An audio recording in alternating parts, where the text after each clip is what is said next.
Hey, for this first video, I'm going to be going through a problem showing you how all the steps are done so that you can do them for yourself and it can be a review for you. For the rational function x cubed minus 5x squared plus 2x plus 8 over x squared plus 2x minus 3, find all asymptotes and intercepts. As you can see, the polynomial and the rational function sections have been combined, and in order to do all this, you're going to need to be able to do the following. First of all, you're going to need to know, where do you find asymptotes and intercepts for rational functions? It's going to be based on where the zeros are for the numerator and the denominator. So if in a rational function, if the top is 0 and the bottom is anything, that would be where the y value is 0. So this is an x intercept. If the top is anything but the bottom is 0, that gives you an asymptote. And put simply, whenever x is 0, that gives you a y-intercept. So if x equals 0, then that is a y-intercept. These are the most interesting ones because you can only ever have one y-intercept. Otherwise, you're breaking the vertical line test. Okay, so in order to analyze this function as a rational function, you need to be able to find the zeros at the top and the zeros of the bottom. Well, how do you find the zeros of a polynomial? Now we're into the polynomial part. So for some polynomial, say ax squared plus bx plus c, here we just have a quadratic. That one can be solved pretty simply with a quadratic formula. If this equals 0, then x is equal to opposite of b plus or minus the square root of b squared minus 4ac over 2a. So quadratics, like the one in the denominator, are not that difficult. It's the numerator where the problem is, because it is a third power function. In order to reduce that to a second power function, you need to find a rational zero.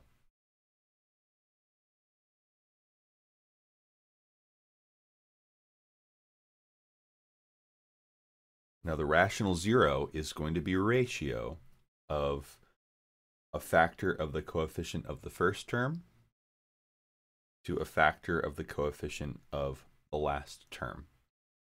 Let me remind you of why. Your factors are going to be of the form x plus or minus some value. I'm just going to start using ABC.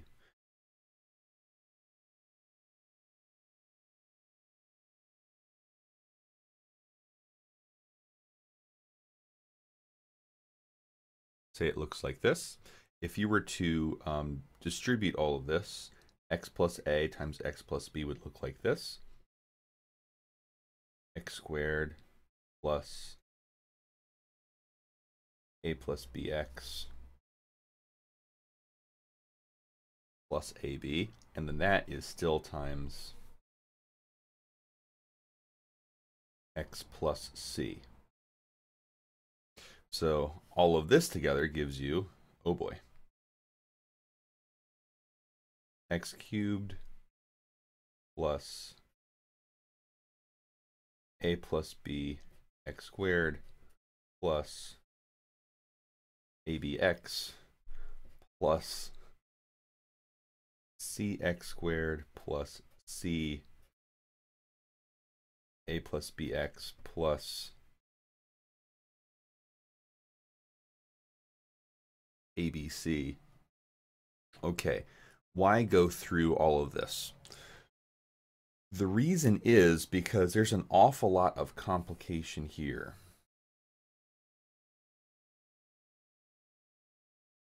But this last term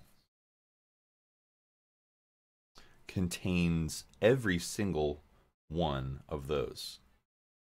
And so as a result, you only need to know the first coefficient and the last coefficient in order to figure out where a 0 might be. All of these zeros are factors of this number. So the only way to basically hide this would be if there was some multiplication on x itself. So if you take a factor of the last term, that would be the constant term, and divide that by a factor of the leading coefficient.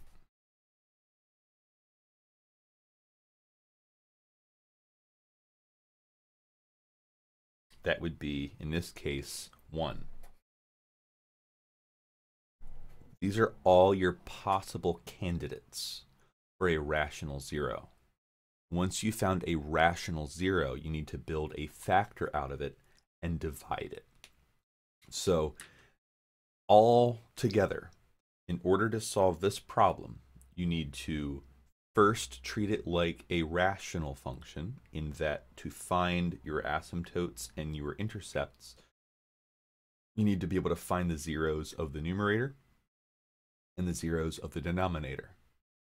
Once you've found those zeros, then you can identify where are the intercepts and where are the asymptotes. But in order to find those zeros, you need to treat the top and the bottom as the polynomials that they are. And that means finding a rational 0 and then dividing out the factors that you find. Okay, well, I'm going to go ahead and do this problem now. So we're looking for the asymptotes and the intercepts of that function, that numerator and that denominator. So the first thing I'm going to do is I'm going to find the zeros of the denominator so I can identify some asymptotes. Okay, so let me make some room for that.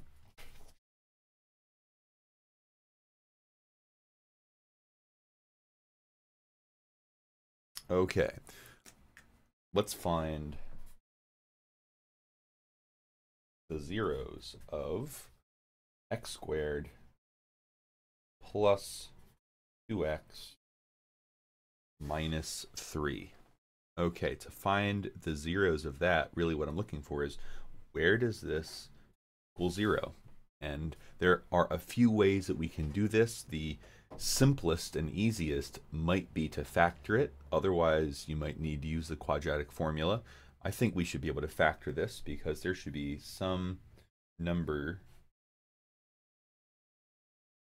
some pair of numbers that add to make 2, but multiply to make -3. And those numbers would be -1 and +3. So what numbers could I put in there to make that equal 0? Remember, the answers are not -1 and +3 because that's not what you plug into x to make this expression equal to 0. In order to make this equal 0, you need to put a +1 in here or a -3 in here. And so that means if the denominator is 0 at those two x values, that means that there are vertical asymptotes at x equals +1 and x equals -3.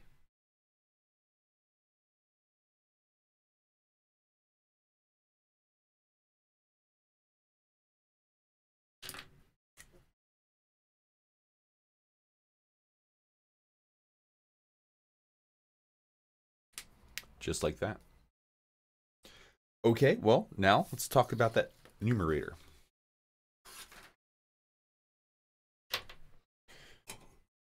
Numerator was x cubed minus 5x squared plus 2x plus 8. Now, according to the rational zero test, the factors that I can try for a rational zero are going to be the factors of 8 divided by the factors of x. Well, not x, of the leading coefficient of x. In this particular case, the leading coefficient is 1. So really, my list is going to be all the factors of 8. That's plus or minus 1, plus or minus 2, plus or minus 3, plus, not 3. How about I make that 8? There we go. There's a nice cheat. And then plus or minus 4. Those are all the factors of 8. And I just need to put them in a fraction over all the factors of 1, which is plus and minus 1. So really, there's not much of a list here. It's just going to be plus or minus 1, plus or minus 2, plus or minus 4, or plus or minus 8. These are all of the options for rational zeros. All we need to do is find one of them, and then we can divide it out. So let's try one. Let's try positive 2. If I put into this equation a positive 2, will we get 0? Well, 2 cubed is 8. 2 squared, what's 4? Minus 5 times 4, that's minus 20. 2 times 2 is 4. So this is plus 4, and then plus 8. So what do we have here? 8 minus 20 is minus 12. Plus 4 is minus 8. Plus 8, well, there's our 0. Okay, so now that we've established positive 2 is a 0, then x minus 2 must be a factor. If 2 is a 0, then x minus 2 is a factor. Now, if x minus 2 is a factor of that polynomial, it means that our original polynomial, x cubed minus 5x squared plus 2x plus 8, is equal to our factor here of x minus 2 times some other quadratic. If we can divide this by that, we will get this, and then we can just use the quadratic formula on it, or factor it if it's that easy. So this next step is going to be to divide this by that. X cubed minus 5x squared plus 2x plus 8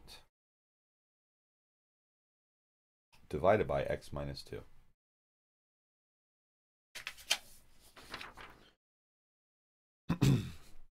Okay, so division of polynomials.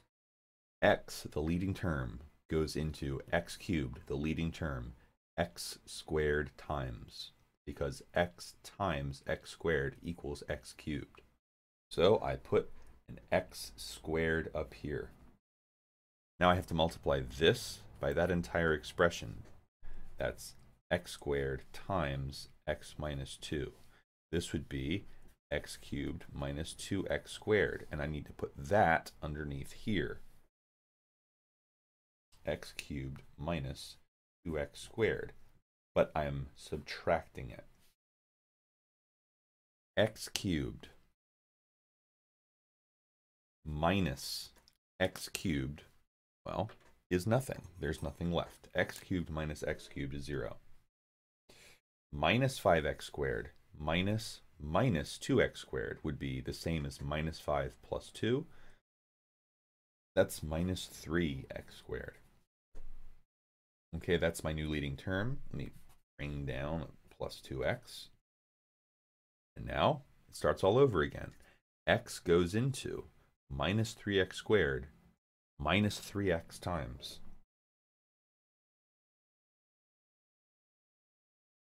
This minus 3x times x minus 2 is negative 3x squared plus 6x. Subtract this. Minus 3x squared minus itself is 0. 2 minus 6 is negative 4. We have negative 4x here. Bring down our last term. And hopefully this should be the end of it. Because if there were a remainder, then I've done this wrong. Okay, where are we? Ah, yes. X goes into minus 4x minus 4 times. So x minus 2 times minus 4 is minus 4x plus 8. Perfect. It's the same thing. There's nothing left. So that means that this cubic function, x cubed minus 5x squared plus 2x plus 8, is equal to the factor x minus 2 times the parabola x squared minus 3x minus 4. This factor has the 0, 2 in it. But what about that? Well, there should be two numbers that add to make negative 3 and multiply to make negative 4. The two numbers I can think of are positive 1 and negative 4. And so there we have it, the three factors of this cubic function that give us 3 zeros. X equals 2, x equals negative 1, and x equals positive 4. This was the numerator, which means that these three values can make the top be 0. That means that there are x-intercepts at x equals 2, x equals negative 1, and x equals 4. And that would look a little something like this.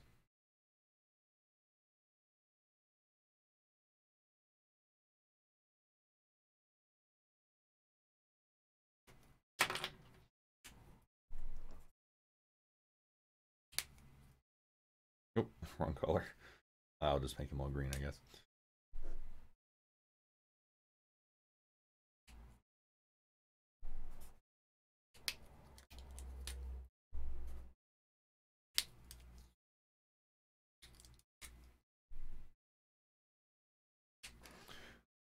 So we've got to reckon we've got a function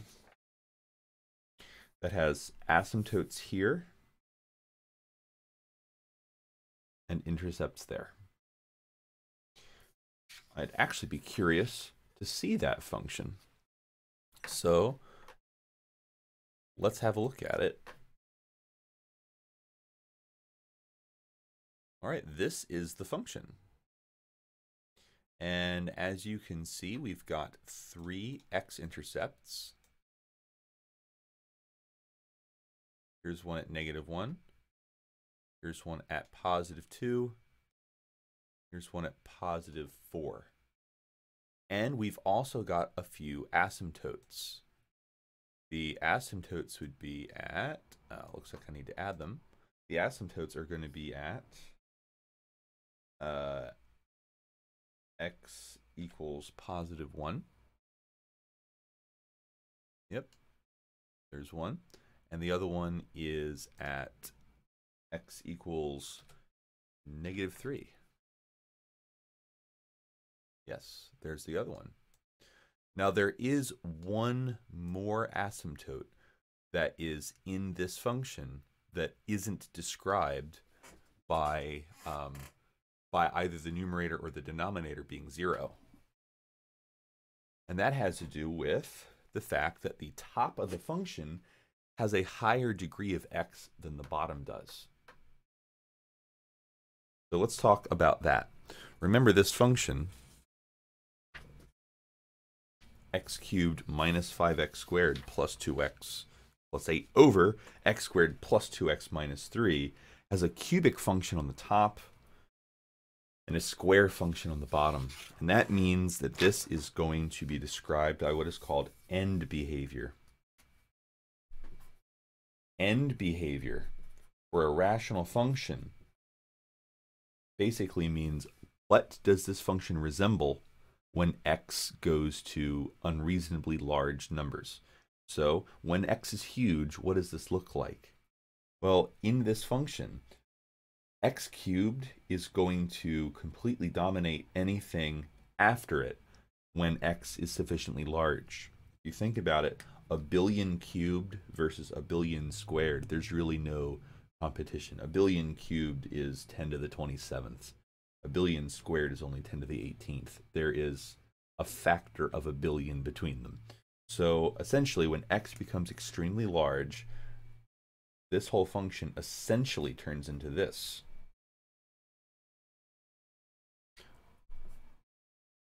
Which, of course, would reduce to x over 1. And that means that while x is small, there's a whole bunch of complication that gives the graph its very unusual shape. However, when x is large, all of these things towards the end become irrelevant to the behavior of the graph, and it starts to just look like this. So that means if you factor in the end behavior, the rational function has 3 asymptotes. One of them is, two of them are vertical, and one of them is diagonal. That's based on its end behavior. So, all told, here are the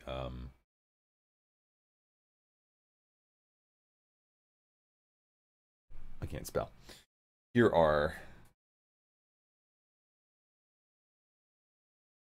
the intercepts. They are at x equals -1, +2, and 4. Although those are the x-intercepts. The y-intercept would be whatever you get when you plug 0 into there. Tell you what, I didn't do that. I will. 0 minus 0 plus 0 plus 8. 0 plus 2 minus -3. So it's 8 over -3. These are the x-intercepts. The y-intercept is -8/3. And for the asymptotes,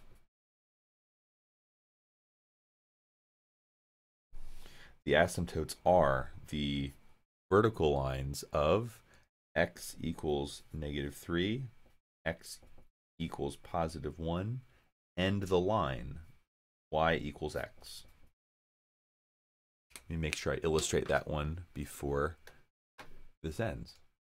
For this function, if I were to put in the line y equals x, well, that's how to do these problems. Hopefully, you've got a good idea about how to do them yourself. Good luck.